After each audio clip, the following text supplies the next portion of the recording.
You ask Tiger to solve. This deals with linear equations with one unknown. The final result is I equals -6. Let's solve it step by step. Group all I terms on the left side of the equation. Subtract 5i from both sides. Group like terms. Simplify the arithmetic. Group like terms.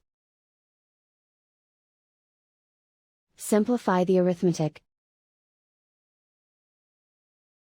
Group all constants on the right side of the equation. Add 4 to both sides.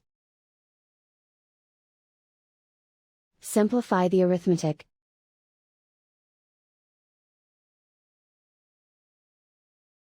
Isolate the I. Divide both sides by -2. Cancel out the negatives. Simplify the fraction.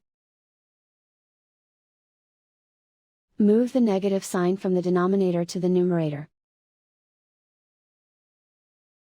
Find the greatest common factor of the numerator and denominator. Factor out and cancel the greatest common factor. And so the final result is I equals -6.